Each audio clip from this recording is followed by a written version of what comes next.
What's up, guys? So, Jared Ball has been further outed as an academic circus clown and a liberal Zionist grifter. Again, platforming Fateh operative Noura Erakat, who uses a platform, a framework of international law, which is Zionist normalization.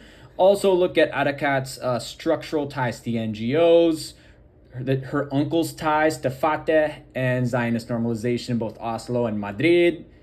So we'll take a look at that. But this is not the first time liberal Zionist Jared Ball has done any sort of act of normalization or any sort of subversion or counterinsurgency. You have to remember Jared Ball's maternal grandparents were Russian Ashkenazi Jew Zionist settlers who lived in occupied 1948 Palestine on a kibbutz. So he has a long history of Zionist normalization and Zionist subversion in his family.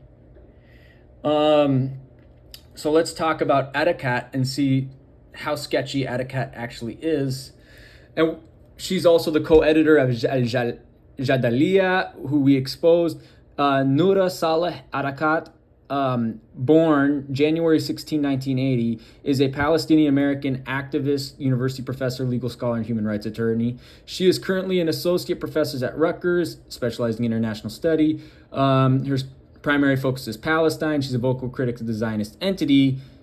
Kind of ironic given how many NGOs and normalization organizations she's a part of. So she went to Cal, graduated Bachelor of Arts in 2002, was a member of Phi Beta Kappa, was named as a Cal Human Rights Center Summer Fellow in 2003. She got her JD from Cal's Law School and was awarded the Francine Diaz Memorial Scholarship Award. She completed her LLM at Georgetown University Law Center in 2012. In 2010, she was a co-founder of Jadalia, an online magazine published in English, Arabic, and French, which is affiliated with the nonprofit Arab Studies Institute operating in DC and Beirut. That's a think tank, a DC think tank. Erakat has served as the quote-unquote legal counsel to the House of Representatives Oversight Committee. Again, the U.S. government is an imperial settler colonial agency, so that's a form of normalization, and previously taught at Georgetown University from 2012 to 2014. She was a Friedman Fellow with Temple University Beasley School of Law. Erakat has also taught international studies at George Mason University in Fairfax, Virginia. She currently serves on the board of the Institute for Policy Studies as an assistant professor at Rutgers University, and is a member of the board of directors for the Trans-Arab Research Institute. That's a think tank. And is a policy advisor with Al-Shabaka, the Palestinian Policy Network, which receives funding from the Foundation for Middle East Peace. Let's take a look. So look at this. Foundation for Middle East Peace, they fund Shabaka. They fund Al-Shabaka, right? I want to see, Al-Shabaka right here. So again, Erakat is literally a Zionist normalizer, Zionist counterinsurgent, and Zionist subversive. Okay? And let's talk about her uncle. Let's talk about her uncle and his history of Zionist normalization, because we're on this topic. So this is her uncle, Saeed Mohammed Saleh Erakat. He was born 28 April 1955 in Abu Dis, and he died in 10 November 2020 at Qudus. He's a member of Fatah. Again, Zionist normalizer. So Saeed Erakat was a Palestinian Zionist normalizer who was the Secretary General of the Executive Committee of the PLO from 2015 to his death in 2020. He served as chief of the PLO Steering and Monitoring Committee until 12 February 2011. He participated in the early Zionist normalizations with the Zionist entity and remained chief normalizer from 95 to May 2003. When he resigned in protest from the Palestinian government, he reconciled with the party and was reappointed to the post in September 2003. So he was born in Abu Dis. He's a member of the Erakat family, which is part of the Hoytat Tribal Confederation. And in 72, he went to CCSF. He moved to San Francisco, spent 2 years at CCSF. He then transferred to San Francisco State, got his BA there in International Relations in 77 and an MA in Political Science in 79. He got his PhD in Normalization Studies from the University of Bradford in England in 83. And then so after he got his doctorate in Dirty England, Erakat moved to the West Bank town of Nablus to lecture in political science at Anaja National University. He served for 12 years on the editorial board of the locally widely circulated Palestinian newspaper Al-Quds. In 91, Erakat was deputy head of the Palestinian delegation to the Madrid conference and the subsequent follow-up talks in D.C. between 92 and 93. In 94, he was appointed the minister for the local government of the Palestinian National Authority and also the chairman of the Palestinian National Delegation. In 95, Erakat served as chief negotiator for the Palestinians during the Oslo period. He was then elected to the Palestinian Legislative Council in 96, representing Ariha. As a politician, Erakat was considered to be a Yasser Arafat loyalist, including the Camp David meetings in 2000 and the negotiations in Taba in 2001. Erakat was also, along with Arafat and Faisal Husseini, one of 3 high-ranking Palestinians who asked Ariel Sharon not to visit Al-Aqsa in September 2000, an event which was followed by the Second Intifada. So this man is a Zionist normalizer who was part of the PA delegation to Madrid. He is no different than Diana Buttu. He is no different than Muin Rabani. He is no different than Mahmoud Abbas. He is a Zionist normalizer, right? That's what he is. Okay? So he also acted as Arafat's English interpreter. When Mahmoud Abbas was nominated to serve as Prime Minister of the PLC in the early 2003, Erakat was slated to be the Minister of Normalization in the cabinet, but he soon resigned after he was excluded from a delegation to meet Zionist terrorist Ariel Sharon. This was interpreted as a part of an internal Palestinian power struggle between Abbas and Arafat. Arafat was later reappointed to his post and participated in the 2007 Annapolis conference, where he took over from Ahmed Qudai during an impasse and helped hammer out a normalization declaration. He resigned from his post as chief normalizer on 12 February 2011, citing the release of the Palestine Papers. In July 2013, however, he was still holding the function. In 2015, he became the Secretary General of the Executive Committee of the PLO. He was later promoted a plan for the basis for new talks with international diplomats, including Zionist terrorist Jared Kushner, Donald Trump's son-in-law and special advisor. Erakat was one of the more prominent Palestinian spokespeople in the Western media. I wonder why. Maybe is it because of his Zionist normalization? He was a vocal critic of the Trump administration's normalization plan. Erakat at one time maintained good relationships with his counterpart negotiators, in which Zionist terrorist Sipli Livni mentioned that her talks with Erakat were always honest and there was mutual respect despite frequent disagreements. In addition, Erakat took his American counterpart, Martin Indyk, on a tour of Hisham's palace near Ariha. So, why do you think this man, Jared Ball, is having on a Fatah operative? A DC think tanker, the niece of a Fatah operative, Zionist normalizer. We'll get to that. Here we go. Bingo. So, here's the original tweet from Noura Erakat. The plan, as far as we see, is a pause and the possibility of violation and resumption is too real unless global powers act with power, kind of a funny statement there, and restrain, prevent, and punish a genocidal state from its death-making. So, Noura Erakat, the subversive and liberal Zionist herself, the counterinsurgent herself, is relying on America to do what's right in Palestine. And this is embarrassing given that India is the 5th largest trading partner of the Zionist entity. If you're Palestinian and you get called out by an Indian, it's always embarrassing, right? So this is what Bikram Gill says. He says, maybe we should give a little more credit to the Palestinian armed resistance in Gaza and its allies in the axis of resistance. So these sorts of analyses ignore the significance of armed struggle and instead center their belief that global powers will save Palestine. And then here's what Good Shepherd Collective says. This critical analysis helps us decouple movement strategy from liberal praxis. Erakat and others would have us all stay wedded to and subservient to the existing NGO structures and liberal parties, advocating for reform rather than revolutionary solidarity. Which is exactly why liberal Zionist and the grandson of Zionist squatters, Jared Ball, is having Noura Erakat on his show. Remember, this is the same Jared Ball that insults both Muslims and Christians by comparing MLK, the Zionist, to Isa alayhi salam. Of the shattered and assaulted image and history of the very real and revolutionary Dr. Martin Luther King Jr. And to do that, especially in light of our recent investigations, that's too strong a word, in light of our recent review of Earn Your Leisure and 19 Keys on Drink Champs.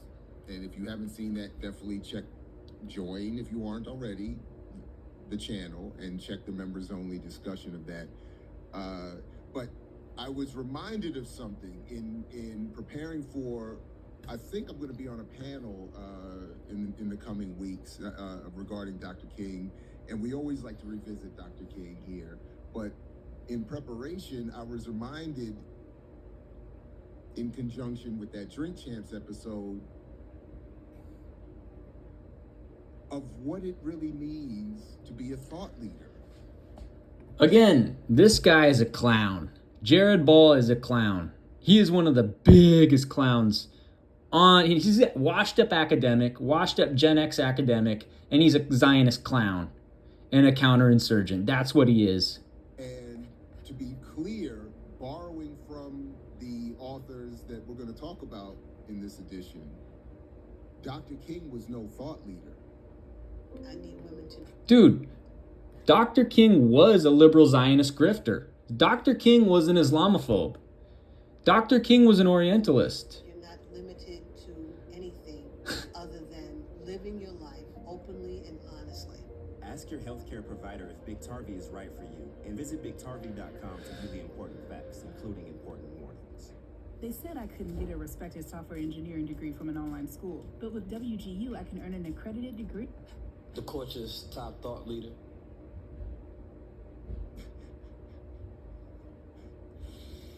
So I'm talking about the book we've referenced. The link is already in the show description to the last time I did a discussion of a section of this book. We're going to do a shorter discussion. Again, this guy's a clown. This guy's a clown. Of a shorter section of this book today. Prophet of Discontent by Andrew Douglas and Jared Loggins. Another piece to Jared Loggins. And in world history in this episode today. So that's what we're going to do in honor of King. And so this man is literally honoring a Zionist, Orientalist, Islamophobic circus clown. The legacy of all of our fallen heroes and sheroes and everyone else. But again, are we really surprised? This man has previously platformed Islamophobes and Orientalists like Diallo Kenyatta. And the ongoing abuse of this man, the most known and least understood man in world history, second maybe only to the historical Jesus Christ. Bullshit, Jared Ball.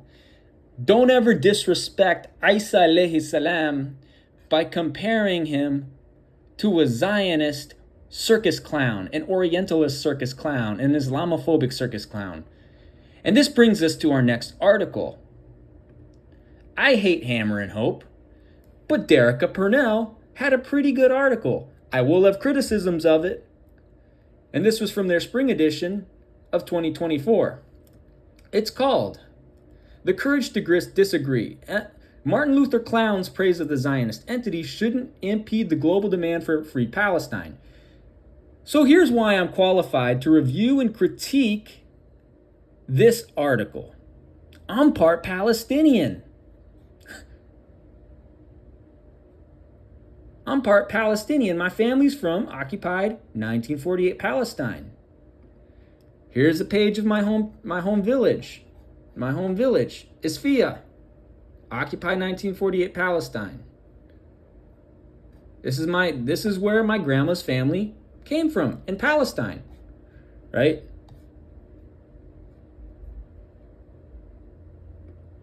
You can see I'm descended from the Druze community and the Melkite community in Palestine, in the village of Isfia. It's my home village. It's my home village, right?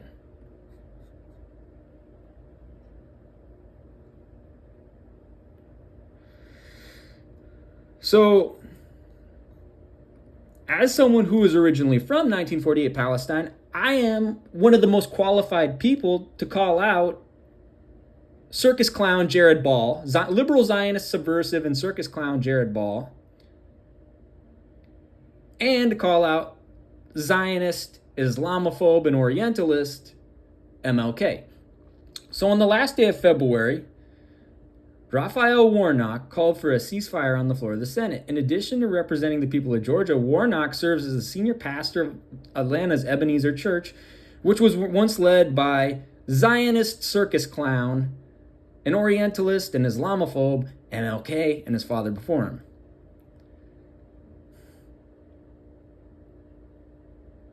So here's the thing. So Warnock is outing himself in this article and in this speech as a liberal Zionist.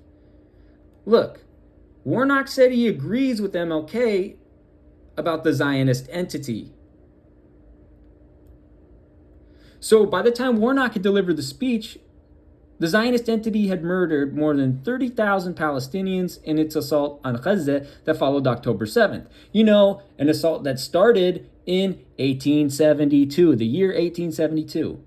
Despite that astonishing death toll, Warnock called for continued military support for the Zionist entity and made sure to describe that country as a U.S. ally who lives in a dangerous neighborhood and has the right to defend itself, quote unquote. If he weren't a politician, he might have offered a more full-throated denunciation of the Zionist entity's actions.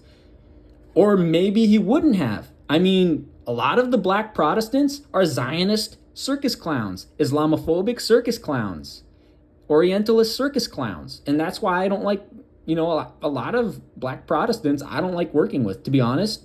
And I know I'm going to get some hate for this from a lot of the wokes, but if your religious ideology is genocidal of my people, that's a big problem, right? It is telling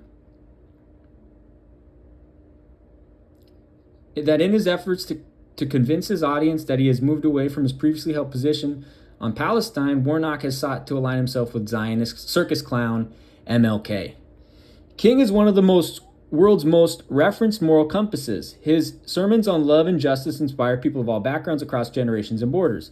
Advocates fought for the federal government to recognize his birthday as a national holiday, and cities and schools and institutions of all kinds now use the day to reflect on his life, promote community service, and honor the causes he supported. In the decades since his assassination, activists, preachers, and teachers and politicians have tried to lay claim to a version of King that reflects their own social and political positions. Now we are witnessing the same struggle around King's moral legacy in the context of Gaza. Warnock's February speech was evidence of this, as was legal scholar Michelle Alexander's 2019 essay, Time to Break the Silence on Palestine. Alexander wrote the piece as an analogy to King's speech against the United States of America's war in Vietnam. In it, she implores, if we are to honor King's message and not merely the man, we must condemn the Zionist entity's actions, unrelenting violations of international law, continued occupation of the West Bank, Qudus, and Gaza, home demolitions, and land confiscations. Interesting how liberal Zionist Michelle Alexander doesn't talk about occupied 1948 Palestine, where my family's originally from. Particularly the village of Isfia, the city of Haifa, the village of Daliat al-Carmel. the city of Akka, those places. Her compelling reassessment of King's musings on foreign policy birthed new and fair debates on what King would have said about Palestine and the Zionist entity if he'd not been assassinated.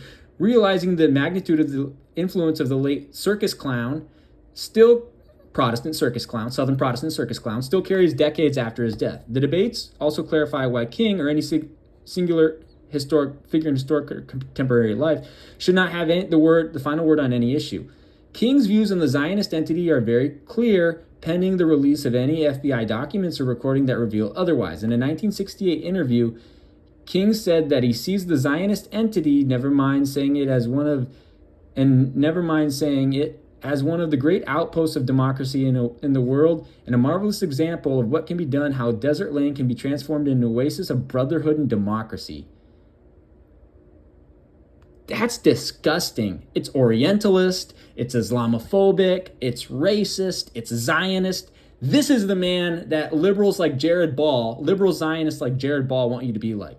This is the man that liberal Zionists like Jared Ball, Noura Erakat, Mubarak al-Wad, they want you to be like. Zionist pundits point to these words as evidence that King supported the state's ambitions, the entity's ambitions. Palestinian scholar Edward Said has written and spoken about his great admiration for King, but could not forgive him for being a tremendous Zionist, nor fathom how the civil rights leader failed to empathize with Palestinian refugees. Zionist terrorist Martin Kramer writes that King affirmed his support for the Zionist entity up until his death and cautions, there is one word that King never uttered: Palestinian. We will have to get through the present crisis without a specific guidance. Why is Derek Purnell platforming or promoting Zionist terrorist Martin Kramer? That's a big problem. Derek Purnell, quit platforming Zionists. Despite King's own word on the topic, some black scholars have joined Alexander in suggesting that had King lived longer, he would have become more critical of the Zionist entity's treatments of Palestinians. Robin G. Kelly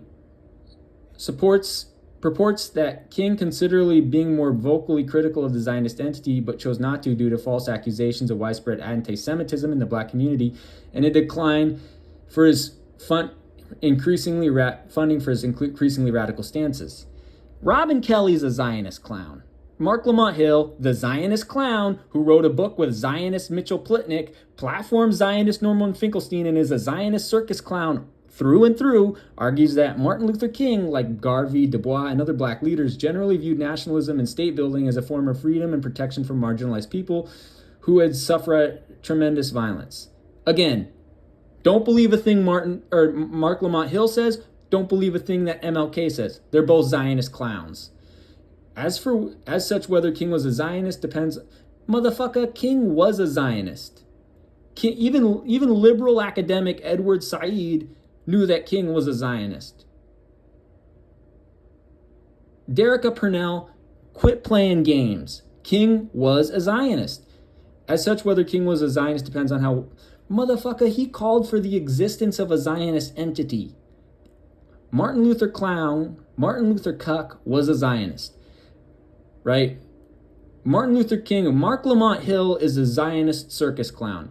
So this really exposes Mark Lamont Hill as a Zionist circus clown. For Hill, no evidence exists of King's support for political Zionism that results in the killing, torture, and land theft of Palestinians.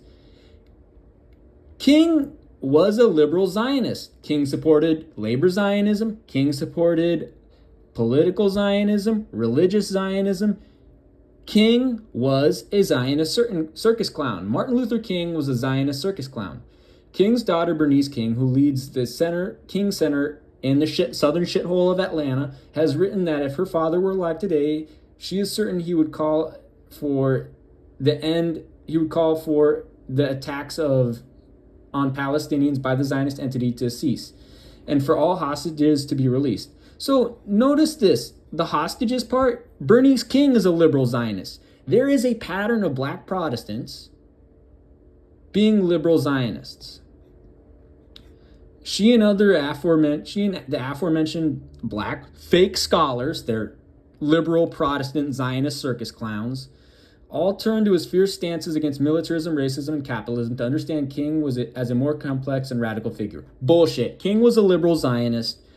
Quit promoting Martin Luther King. This is a problem in the black community. This is a problem with black Protestants. Okay? And I can't emphasize this enough. Could King condemn America's war in Vietnam in 1967 and still support the Zionist entity's commitment to stealing land and maintaining militaristic borders and checkpoints and two different legal systems based on ethnic identities? These scholars and activists have responded with a resounding no, but again, you have to take into consideration that they're Protestant circus clowns. And many of them are from the South or from Baptist traditions, and they're inherently Zionist. They believe King would have made a more strident effort toward a just analysis, even if his ultimate position would have been unpopular. I don't buy that. Again, Mark Lamont Hill is a liberal Zionist himself, collaborates with liberal Zionist Mitchell Plitnick, liberal Zionist Norman Finkelstein, Robin Kelly, liberal Zionist, right? Bernice King, liberal Zionist. You can't trust him. You can't trust him at all, okay? So, King may have been earnest in celebrating a promised land for Jews escaping persecution in the United States, yet he was wrong when he painted the picture of the Zionist entity as a potential oasis transformed out of a desert land. There we go again. Orientalism, Islamophobia, Zionism, that's what King was. That's what MLK was. MLK was guilty of genocide and settler colonialism, guilty of inciting genocide and inciting settler colonialism. That's what MLK was. MLK was a Zionist cuck. MLK was an Islamophobe, an Orientalist, and a Zionist. MLK was a racist. Can there be any true oasis for Jews that is catastrophic to Palestinians and the planet? You know, land where my family, which, again, my family in Palestine is mostly Druze and Melkite, right? My home village, Isfia in Palestine, is Druze, Melkite, and Sunni. That's the demographics, okay? Like our entire, and I'll show you on Google Earth, our entire village is surrounded by Zionist settlements. Like we're one of the last true Palestinian villages in the Haifa Governorate. And why would Jews be going to a land that they're not native to, that their DNA does not match up to? That doesn't make sense. Since the Zionist entity has been taking land from Palestinians, the consequences have been deadly for thousands of people in the environment alike. According to the Institute for Middle East Understanding, I hate how they cite all these Zionist think tanks. The Zionist entity has destroyed millions of trees since its founding and replaced them with non-native European species in order to hide the ruins of hundreds of Palestinian communities. This contributed to widespread agriculture and wildlife disruption, food insecurity, flooding, forest fires, and droughts throughout the region. Over the course of centuries, people thrived and suffered on that stretch of land before the Zionists arrived in 1872.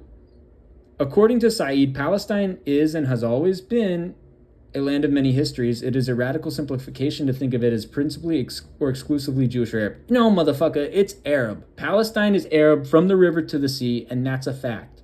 Anyone who says otherwise is a liberal Zionist. While the Jewish presence is long-standing, it is by no means the main one, he added. Again, Said, liberal Zionist, academic, not as radical as people thought. Palestine is multicultural, multi-ethnic, and multi-religious. Multi-religious, yes. Muslims, Christians, Druze. Despite this rich history of cooperation amongst people who laid claim to land, King is surprisingly referred to as a critical role for Western imperial powers in seeking a resolution in West Asia. When he found himself struggling to balance his relationships with Arab leaders and Zionist Jews, a group of his advisors suggested that he offer the United Nations as a mediator for the Middle East question. He explained that in subsequent interviews that the U.S. government, along with the UN nations, the Soviet Union, France, and England, could work out security for the Zionist entity, development for the Arabs. That's Zionist normalization. That is Zionist normalization. but this group lacked the moral authority to be effective. England was the former colonizer and occupier of Palestine. The United States was a white settler colony who was responsible for the murder of millions of indigenous peoples and the enslavement of Africans and their descendants. King had also acknowledged in a 1967 letter to the American Jewish Committee, at the heart of the problem are oil interests for the United States. France had occupied Algeria for more than a century and, along with England, resisted several independence movements across Africa. The United Nations recommended the establishment of a Jewish state in Palestine, fuck the UN, abolish the UN, and send every single UN member, and sanction every single UN member country. Though in doing so, it lacked the support of almost all its African, Asian, and Arab, many Arabs are either African or Asian, member nations. But again, Derica Purnell, stupid American, I mean, at least she's telling the truth in this article, right? At least she's exposing Martin Luther King as a liberal Zionist, which is a great thing because it's something more people need to know so people are aware of this. King knew he had recommended that colonialist, racist regimes broker a deal between the Zionist entity and several Arab countries about the fate of Palestinians. He simultaneously commended these countries for supporting the white apartheid South African government. In 1965, at a speech in Hunter College, King said, "When it is realized that Great Britain, France, and other democratic powers also prop up the economy of South Africa, it is to wonder how South Africa can so confidently defy the civilized world. The conclusion is inescapable that it is less sure of its own power, but more sure that the great nations will not sacrifice trade and profit to oppose them effectively." By his own estimation, the white establishment in South Africa punished black people using nonviolent activism and more harshly than the white establishment in Mississippi punished black people in America for the same efforts toward freedom. This is why the only way to liberation is armed resistance, and this is why MLK was a Zionist, Orientalist, Islamophobic circus clown. That's what he is. That's his legacy. He understood why resistance groups turned to violence. As a mechanism to seek liberation, he supported the international boycott, divestment, and sanctions movement to end apartheid. That he could condemn these Western imperial powers for propping up settler colonialism in South Africa and apartheid. Again, he never even talks about settler colonialism, while suggesting the same powers offer a solution for Palestine, demonstrates the conundrum in which King found himself. In the same 1965 speech, King stated, "For the American black, there is a special relationship with Africa. It is the land of his origin. In this period when the American black is giving moral leadership and inspiration to his own nation, he must find the resources to aid his suffering brothers in his ancestral homeland." Perhaps the struggle of displaced black people in Africa resonated with King more deeply than the plight of Arabs in a region similarly carved up by imperial powers, or perhaps as he'll argue, King celebrated the Zionist entity as a model new nation where Jews could be free from oppression. Either way, it's worth noting that the Zionist entity was itself a prominent backer of white South African government. The Zionist entity's military also trained South Africa's white riot police unit in violent tactics it used to try to stamp out anti-apartheid efforts. King was silent on this topic and failed to extend the tenets of this to call for a free South Africa society to a free Palestine. Near the end of her essay, Alexander writes that while she does not know if King would have applauded those defending Palestinian liberation, she herself feels a sense of solidarity and belonging in that group. This orientation is relevant now and always. Beyond what King would have said or done, what do we say and do? How are we affected when we read Palestinian writer and scholar Arafat al-Hariri's final poem, If I Must Die, which anticipates his death at the hands of the Zionist entity? The IOF murdered al-Hariri and his relatives in a family home in December 7, 2023. How were we moved when we view the images captured by Motaz al-Zaiza, the 25-year-old Palestinian photojournalist who has fearlessly documented the suffering in Gaza?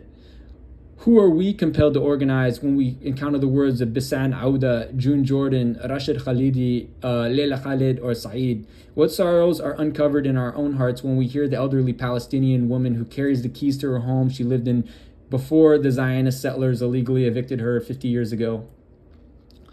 Perhaps the question is whether King would stand on the side of the Zionist settlers or Palestinians, but rather how we can answer these questions in ways that act to inspire us. In our current context, King might criticize the Zionist entity after it has murdered more than 30,000 Palestinians, attacked hospitals and universities, shot animals, sniped civilians seeking food and water.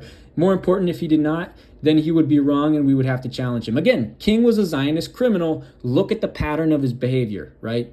Students and young adults at Warnock's church showed this type of bravery several days after his February speech on the Senate floor. Warnock began a Sunday morning sermon. Protesters stood and removed their outer clothing to reveal black t-shirts that read, "Stop arming the Zionist entity." They turned their backs onto the preacher they loved and they had supported in his bid for Congress. They then filed out of the church sanctuary one by one. With their action, young people displayed organizing tactics, strategy, a commitment to humanity, and the moral courage to publicly disagree with those who used their power to further violence in the world. They drew from the best of what King offers us today.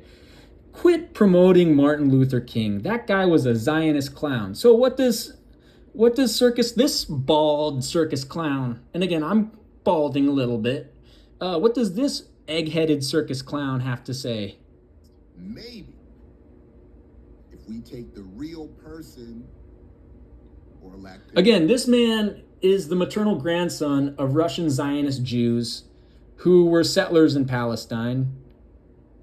He platforms Fatah operatives and DC think tankers. I mean, again, platforming liberal Zionist Adam Weiss, who platforms Mitchell Plitnick, former JVP director, and again, Zionist subversive. Again, a former director of Mitchell Plitnick, a former director of JVP, has contributed to the organization's takeoff in the initial years. Mitchell has a history and current day track record of serving Zionists and planting normalizers in Palestinian communities. Aside from being co-director at JVP, his past positions list him as director at Bet Salem, the Zionist Center for Human Rights. He's also served as vice president for the Foundation of Middle East Peace, which funds the new Zionist Fund, among a number of similarly normalizing and Zionist-infiltrated organizations, such as Jewish Voice for Peace, If Not Now, Just Vision, Association for Civil Rights in the Zionist Entity, and Physicians for Human Rights, Zionist Entity. Again, FMEP funds the Rockefellers and the Open Society, which funds JVP, J Street's New Zionist Fund, Adullah, VP, not sure who that is, Tides Foundation, If Not Now, Adullah, Al-Shabaka, Just Vision, Institute for Middle East Understanding, Palestinian Legal, Al-Jadaliyah, Breaking the Silence, Jewish Currents, New Zionist Fund, Bet Salem, 972. So there's a clear Zionist subversion that liberal Zionists, oh, and look who's on the show there with Jared Ball, notorious Islamophobe and Orientalist Diallo Kenyatta.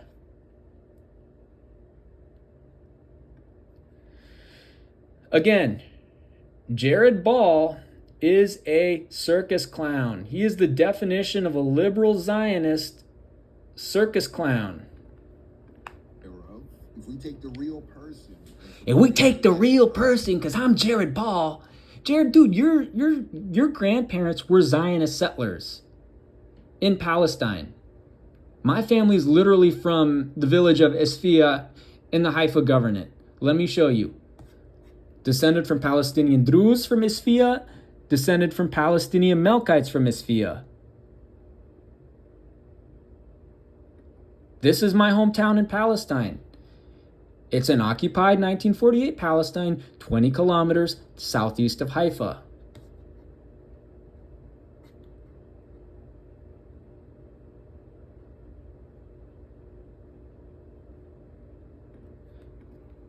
This man is a circus clown. This man is a liberal Zionist grifter. To the recreated and reimposed image sits, posthumously in each case. I don't know that any person could rival Dr. King or I don't know if any person could rival Dr. King.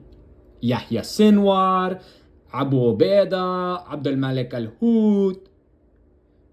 And then we can even look at the Quran. Isa alayhi salam, Prophet Muhammad sallallahu alayhi wasallam. Who else can rival MLK? Who else? Ibrahim alayhi salam. Many people are smarter than MLK. MLK was a Zionist, an Orientalist, and an Islamophobe. Jesus Christ.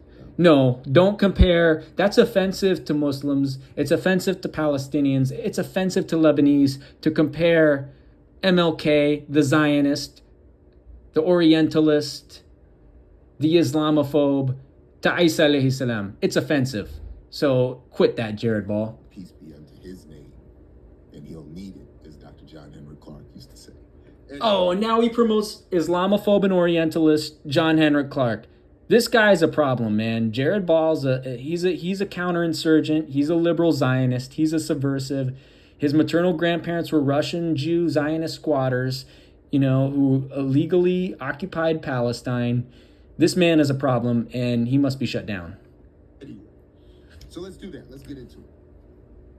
As you see here, from the same book, Chapter 2, The Other America, on the method of dissatisfaction. Again, and we're talking about Prophet of Discontent, Martin Luther King Jr., and the Critique of Racial Capitalism by Andrew. Again, this guy's like one of the biggest clowns, but I want to see what he has to say about Haj Malik al-Shabazz. Construction, an encouraged construct. And so what I love what the authors do here in reminding us just of some of that, but then also going, again, above and beyond what I'm able to handle in looking at the King as a critical thinker, philosopher. Well, what are you able to handle, Jared? That's $1 million question. We know you're not able to handle much because your maternal grandparents were Zionist settlers from Russia. And how he deployed Hegelian dialectics and... Again, Hegelian, that's like German Protestant conspiracies. We'll see here came short in properly understanding or extending those dialectics to Marx. Come on now. King was a Zionist circus clown. Who, of course, picked up his own dialectical approach largely, or, a lot from Hegel. Let me show you why I stopped paying for all my other sample libraries. This is Arcade by Output. This thing I only read Hegel a little bit once upon a time, a long time ago, and I never... Again, Jared Ball's not the smartest guy, and that's why he's a counterinsurgent and subversive. It was too much for me then, and I never kept with it. So I only know of Hegel, reading him indirectly, maybe via Marx or someone else. But even then, it's so that's why I would encourage those who are looking for that I think will be a nice little